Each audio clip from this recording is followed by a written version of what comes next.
warahmatullahi wabarakatuh. Perkenalkan, saya Keisha Nurhaziza.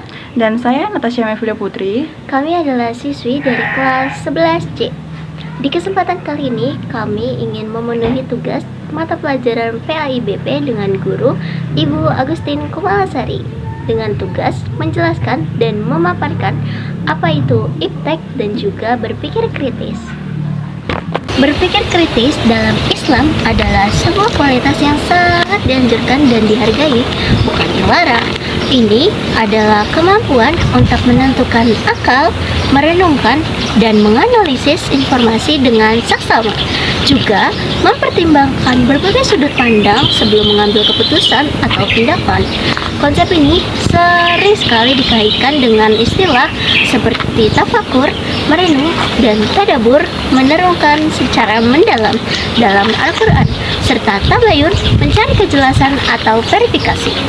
Tentunya dalam berpikir kritis memiliki poin-poin penting di dalamnya. Yang pertama yaitu peran akal atau ak. Dalam Islam sangat menghargai peran akal sebagai anugerah dari Allah Subhanahu wa taala.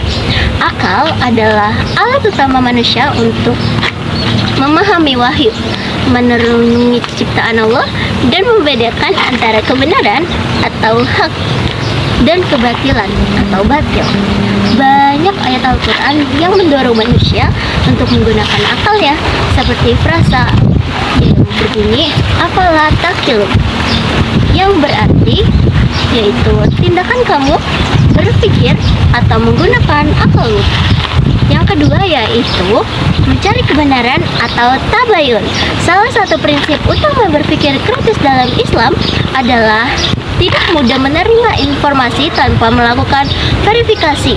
Konsep tabayun menekankan pentingnya mencari kejelasan hakikat dan kebenaran sebuah fakta dengan teliti dan hati-hati sebelum mengambil keputusan atau menyebar informasi ke khalayak ramai. Yang ketiga, merenungi ciptaan Allah, tafakur dan tadabbur.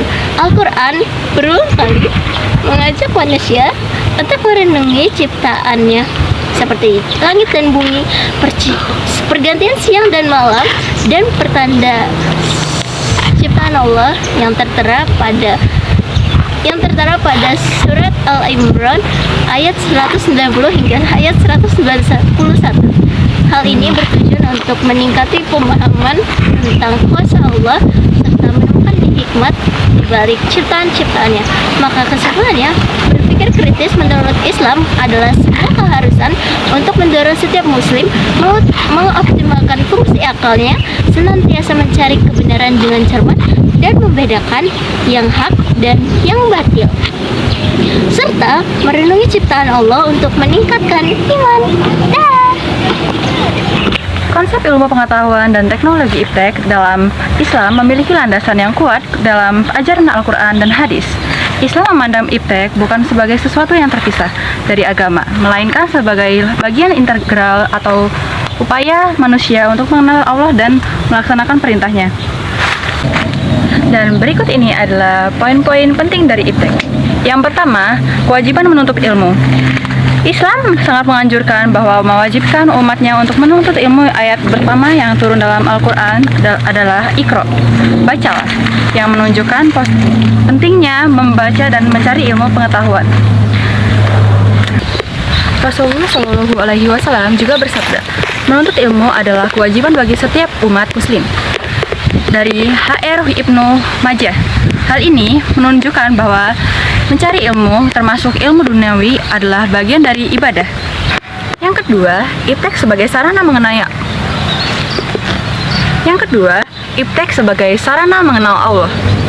Iptek dipandang sebagai sarana untuk memahami kebesaran dan kekuasaan Allah Subhanahu wa taala. Dengan mempelajari fenomena dan alam manusia dapat menyaksikan tanda-tanda keagungannya. Ayat-ayat Al-Quran banyak yang mendorong manusia. Yang ketiga, iptek untuk kemaslahatan umat manusia. Pengembangan iptek dalam Islam harus bertujuan untuk membawa manfaat dan kemaslahatan bagi seluruh umat manusia. Iptek harus diarahkan untuk menegakkan kebaikan yang mencegah kemungkaran, Sekian pemahaman tentang iptek dan juga berpikir kritis dari kami. Kurang lebihnya mohon dimaafkan. Wabillahi taufiq wal hidayah. Wassalamualaikum warahmatullahi wabarakatuh. Bye.